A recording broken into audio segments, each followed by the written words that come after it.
So the K8200 no longer exists, and this is what's replaced it.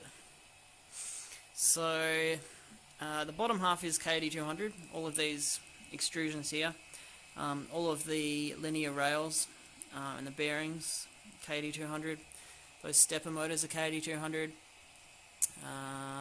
the heated bed is K8200, but a lot of it's custom, and then the CoreXY design is actually something called a FuseBox2R, something I found on Thingiverse, which seemed perfect because it used these linear rods, the 8mm rods, and I don't know, it just seemed like it was going to be a good fit, so that's what I've gone with. I guess the custom aspects, down here we've got a single stepper motor with 2 lead screws. It's quite a small stepper motor too, it's just one I had already, and I was a bit worried that it wouldn't have enough power, but surprisingly it's totally fine. It's got a 16 tooth pulley on the motor and then 20 on the lead screws, so I've got dual lead screws there.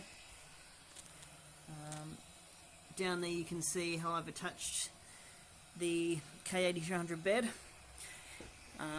Glass on top is a little bit bigger, so which is good because you waste a little bit of space with these mounting brackets anyway. So I can print a little bit bigger than 200 by 200, which is really good. I've still got a bit of a stringing issue, which I haven't worked out yet. And a spare of the moment kind of design choice that I've gone with is having this extruder mounted all the way up here. It's a little bit weird, but I don't know, I like it. Keeps the filament path short. But as I say, unfortunately I've still got issues with stringing, which I haven't worked out yet, but we'll get there. What else? So we've got, this is how I set the Z height. We've got a micro switch there on the bed kind of mechanism. I think it's got a micrometer.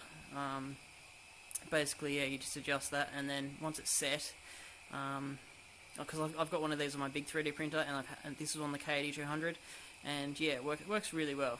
Like, no need for a BL Touch for my setup at least, but I might try BL Touch in the future just to see what they're all about.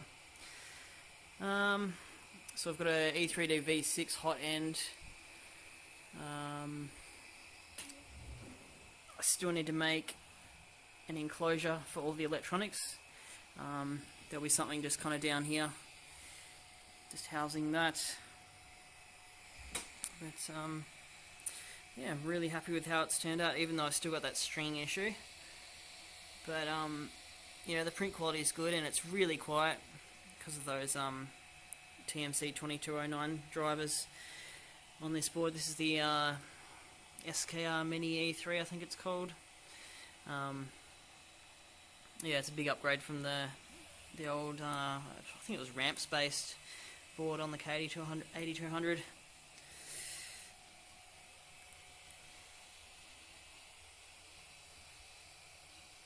I also need to change this design a little bit so this doesn't sag down. I just need to put a support at the back there. That's an easy fix. Oh, and obviously the spool holder is a little bit, yeah, a bit ghetto. We'll sort something out there as well. But for the most part, I guess it's pretty much finished. Oh, something else. I was going to do sensorless homing, but I had trouble because in the Y-axis there's more resistance compared to the X-axis, so it was kind of, I guess, jamming up on the X-axis, and then, you know, like skipping steps on the steppers, and then getting falsely triggered on the Y. So I ended up just going with little micro switches.